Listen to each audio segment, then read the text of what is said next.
Então, eu vou fazer uma abordagem rápida aqui para vocês sobre a química, não vou entrar em detalhes realmente da química em si, mas vamos focar um pouquinho em reprodutibilidade, tá? Vamos começar exatamente por esse artigo que foi citado tanto pela Roberta quanto pelo Olavo, né, que é da Monia Baker, é um artigo da Nature, eu acho um artigo excelente, que fala sobre reprodutibilidade. Então ela faz uma pesquisa, ela faz uma survey, né? Ela faz uma pesquisa e 1.576 pesquisadores, é muita gente, tá? E nós chegamos à conclusão aqui, todos concordam, é que 90% dos entrevistados, né, 90% dos entrevistados, sem sombra de dúvidas, concordam, e acredito que até esse momento, acredito que a maioria de vocês devem estar concordando, que existe uma crise de reprodutibilidade, tá? Então, notem, aqui ela faz o quê? Ela faz um questionamento, mas é uma questão de sentimento dos pesquisadores, tá? De diferentes áreas, não é só da química isso é de diferentes áreas. Então, desculpem, eu fico bem satisfeito que isso foi levantado, né? E da onde vem, então, essa garantia de resultado? Como é que a gente, da área de pesquisa, garante um resultado analítico, principalmente na química, né? Como é que a gente percebe isso, né, que o meu resultado realmente é um resultado confiável? Bom, a primeira coisa, nós aplicamos uma ferramenta que acho que a maioria deve conhecer, da área de física, da área de química e de outras áreas, todos os laboratórios analíticos devem conhecer, que é a validação do método. O que é validação de método, né? Validação eu acho um nome muito complicado, né? Eu gosto de separar por confiança. Pô, a gente confia no nosso método funciona. E como é que ela funciona? Bom, eu vou lá com amostras conhecidas, de concentração conhecida, e o que eu faço? Eu submeto o meu método. Então, eu vou testar o meu método com amostras de concentração conhecida ou de analitos conhecidos que eu tenho, está sendo foco, né, do meu produto. E aí, o que eu faço? Vou obter resultados. Aí eu analiso esses resultados, como o professor João falou, né? Analiso estatisticamente esses resultados e vejo características diferentes, como precisão, como exatidão, se meu método é linear, ou seja, se o resultado obtido ele varia em função da minha concentração, enfim, funciona, né? Legal. Todos os parâmetros funcionam, beleza. Então vamos fazer outra coisa. Eu costumo dizer que o químico, o físico, qualquer resultado numérico que a gente tem seria muito bom se o 5 fosse 5, né? Ou como o João disse, né? O 175 fosse 175. O nosso grande problema é que ele é 5 mais ou menos alguma coisa. Pô, o que é esse mais ou menos alguma coisa? É isso que nós chamamos de incerteza de medição. E ele vem da onde? Poxa, se eu estou fazendo método, eu tenho ao longo desse método, ao longo dessas etapas, para chegar no meu resultado analítico, eu tenho cada partinha do meu método vai colaborar com o desvio. Uma balança, ela tem um erro. Esse erro vai colaborar com o desvio. Eu tenho uma micropipeta, essa micropipeta vai colaborar com o desvio. E assim por diante. E assim vamos. A etapa de amostragem, isso é um erro. A falta, por exemplo, de treinamento do meu analista, isso pode colaborar com esse desvio. Ou seja, o acúmulo de todos esses desvios vão resultar nessa variação do meu resultado, que é a incerteza de medição. O que mais que nós temos? Ok, meu método funciona e eu sei o quanto ele varia. Isso é extremamente importante. Legal. Mas vamos colocar agora ele na rotina. Será que isso é verdade na rotina, com amostras reais ao longo do tempo? Então, eu uso, por exemplo, cartas de controle de média, de amplitude, para verificar se as variações obtidas, se toda aquela ideia de precisão e exatidão que eu levantei na minha validação de método, continua assim, de forma constante, mesmo colocando amostras reais no meio. Então, essas três ferramentas são extremamente importantes para a qualidade do meu resultado. Só que, aí começam nossos primeiros poréns. Na academia, todo o peso da qualidade do resultado é colocado em cima da validação de método. E só. Né? Fiquei muito contente do João ter colocado, né, sobre a incerteza. Isso é extremamente importante. Tá?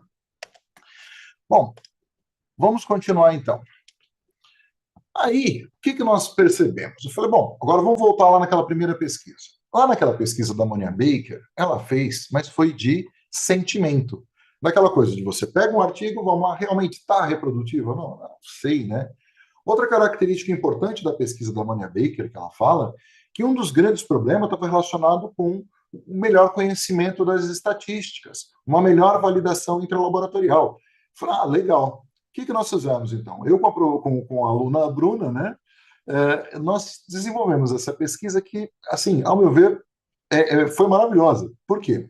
Nós estudamos a crise de reprodutibilidade no nosso laboratório, com foco na validação do método e no uso da incerteza. É muito parecido com o que o Olavo fez, só que ao invés da gente mandar alguma coisa para os laboratórios fazerem, o que nós fizemos? Pegamos, né? Deixa eu mostrar aqui o desenvolvimento para vocês. Nos baseamos em documentos científicos, artigos, teses, dissertações, né? Artigos científicos de alto fator de impacto, teses e dissertações de entidades respeitadas e conhecidas, tá? E pegamos esses dados, onde eles tinham as condições de ensaio, onde eles tinham os parâmetros calculados, onde eles tinham os dados brutos, e fizemos o quê? Olhamos esses documentos de acordo com guias e normas. Por quê? Lá fora, como a gente diz, fora da academia, já tem guias estabelecidos. Por exemplo, para validação de método, DOC-CGECR do Inmetro, tem o DOC 008 do Inmetro, tá? Que é o guia de validação. Na Anvisa, você está trabalhando com fármaco? Pô, tem RDC 166 da Anvisa e o guia 10 da Anvisa. Ah, não, estou trabalhando em fármaco com fluido biológico. Não tem problema, você tem o RDC 27. E por aí vai, não só no Brasil, mas guias internacionais. Então, nós olhamos os documentos científicos com esse olhar desses guias e normas, tá? Ou que eles falavam que eles seguiam esses guias e normas, ou referenciavam esses guias e normas. E confrontamos todos esses dados, pegamos os dados brutos que eles já haviam calculado e aplicamos no software, né, num software validado, que ele faz o cálculo de acordo com esses guias e normas e fala, bom, vai ver o resultado. Qual foi o resultado dessa pesquisa? Então, nós vamos separar aqui em em alguns pontos, né? Veja, com relação ao uso do protocolo, ao uso desses guias, aos usos dessas normas, o que nós conseguimos nessa pesquisa confrontar e levantar? Somente 47% utilizaram o protocolo correto. Como eu falei para vocês, pô, você está usando fármaco, você vai usar o fármaco, né, RDC 166. Você está usando fármaco no fluido biológico, você vai usar RDC 27.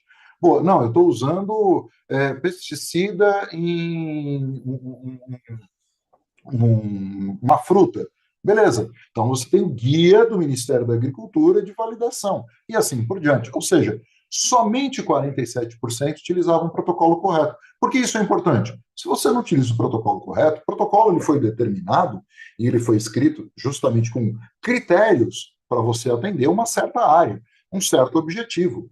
Não adianta você querer aplicar a RDC 27, que também é de fármaco, na RDC 166, que o critério não vai bater, vai passar tudo.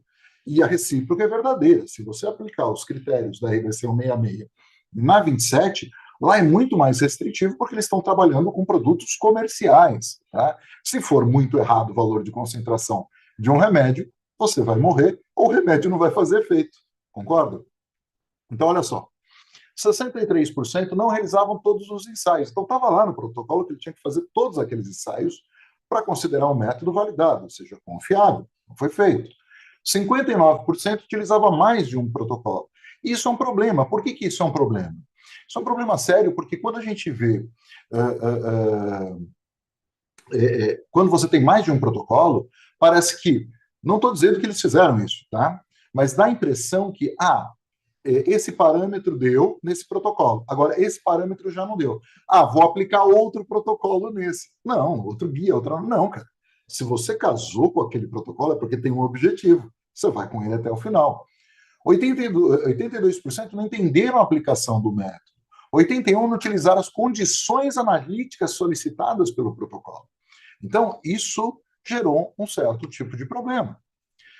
Quando fomos avaliar os cálculos, 79% e 86% não realizaram o cálculo correto para o limite de quantificação ou limite de detecção. Ou seja, aquele menor valor quantificado, a partir daquele momento que ele começa a responder teu método, pode não ser ele.